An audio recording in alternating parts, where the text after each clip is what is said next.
Hello all! This week's video is for Module 6, brought to you by Team 4, Justin Stoker and Lindsay Duncan. Two of the three readings this week were from the Weapons of Math Destruction text by Cathy O'Neill. They really highlighted similar topics. Now, we all know those pop-up ads or those sidebar ads that we get on the internet. We can generally tell that those were generated by other things that we've looked at and the cookies that are placed on our machines. But the subject this week is more nefarious. It's about micro-targeted marketing, as Cathy O'Neill calls it. And the cases she outlined were used by for-profit universities. And these are universities like the University of Phoenix Online. So what they do is either buy or generate their own leads, and they give them to recruiters to use to target specific students.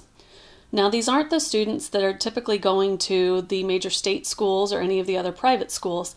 These are typically students that are actually targeted for their personal demographics.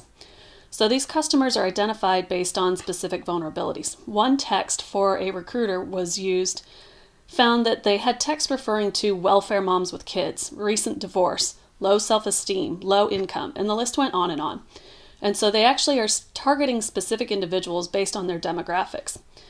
We found that these individuals are often eligible for student loans and other grants, and so that makes them a good target because they're a surefire way to pay.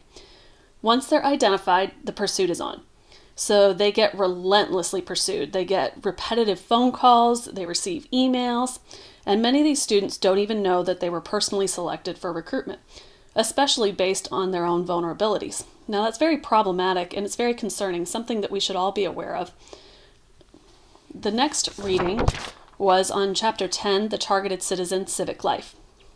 So as we learned earlier in the semester through the article, The Data That Turned the World Upside Down, and again through this set, the same micro-targeted marketing is being used to influence voters in national elections. Raed Ghani is a big data scientist who adapted his work that he had developed for grocery stores. His goal was essentially to convert the fence sitters.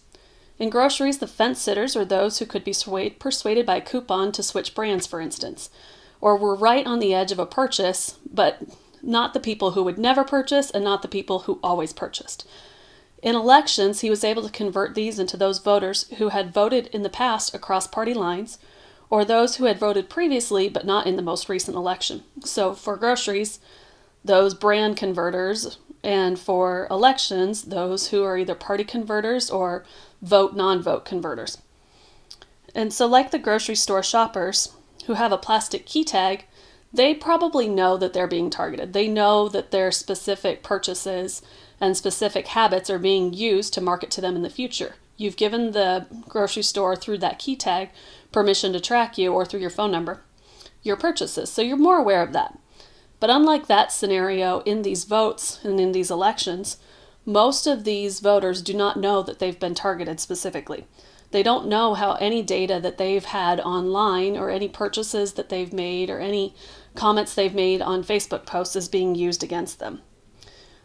We also found that these same methods are being used in campaign finance. And so it's actually being targeted from the candidates to the people who would give them money for their super PACs or otherwise.